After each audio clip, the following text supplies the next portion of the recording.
Everyone thought Lily Harper was invisible until the day she left the whole school in silence. It started on a rainy Thursday afternoon at Crestwood High. The sky was gray, and the hallways were even grayer for Lily. She walked with her books clutched tightly to her chest, eyes low, lips sealed. She wasn't just quiet. She was silent. Nobody knew what her voice sounded like, not even the teachers. It wasn't because she couldn't speak, she simply chose not to. Since her father passed away last year, words had lost their meaning. Lily had always been an easy target. She wore thrift store clothes, kept to herself, and spent lunch breaks in the library. And the worst of them all, the bullies, never missed a chance to remind her she didn't belong. That day, the usual crew of tormentors, Chloe, Megan, Tyler, and their self-proclaimed king, Brandon, cornered Lily by the lockers. They weren't satisfied with mocking her anymore. They had something fun planned. "We're starting a game," Brandon sneered, pulling out his phone. "Squid Game, School Edition. And guess what, Library Mouse? You're contestant number 1. They called it a game, but it was torture. Physical dares. Psychological traps. Emotional abuse disguised as challenges. All recorded and posted to a private group where other students laughed behind screens. Lily didn't say a word. She just nodded and played along. Her first challenge was to crawl through the mud pit near the track field during PE, with everyone watching. She did it without hesitation, soaking her uniform and tearing her knees. Laughter erupted around her. But Lily's face stayed unreadable. The second day, they dared her to steal Principal Keller's office keys and unlock the supply closet. She did it. Quietly, efficiently. She left the keys right back where she found them, no one noticed. The bullies were stunned, but impressed. They began to raise the stakes. The third challenge was cruel.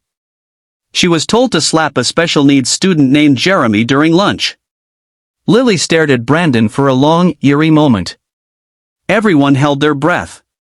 She walked over to Jeremy, and hugged him. Whispered something into his ear.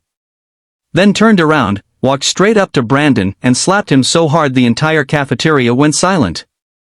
For the first time, Lily spoke. Her voice was calm and sharp. "He's 10 times the man you'll ever be."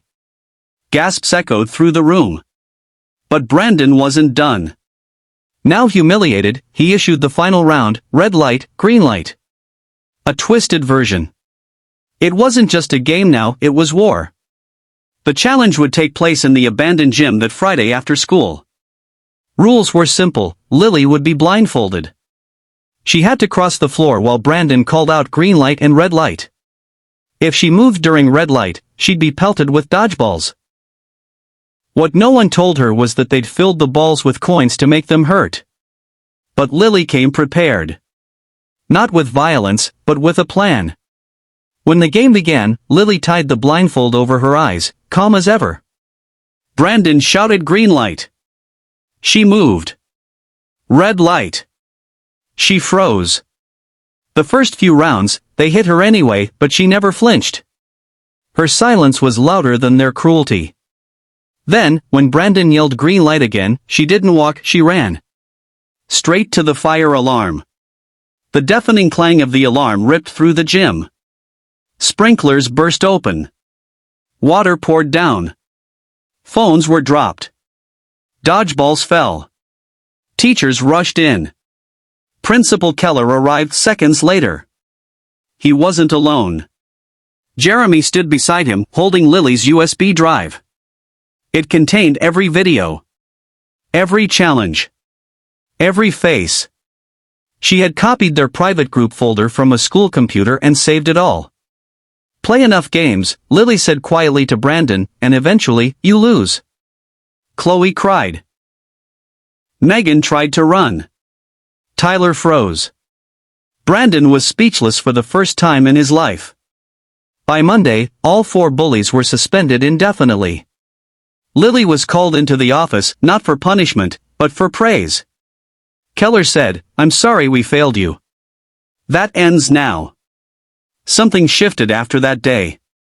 Jeremy began sitting with Lily at lunch. Other students approached her, offering smiles, support, even apologies. Lily didn't talk much, but when she did, people listened. She started tutoring in the library and joined the school's art club. Her paintings, once hidden in sketchbooks, were now displayed in the hallway. Her final move in that twisted Squid Game wasn't revenge.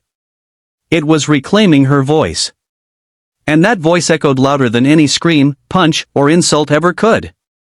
Lily Harper proved that silence is not weakness. Sometimes, it's the quiet ones who make the loudest impact.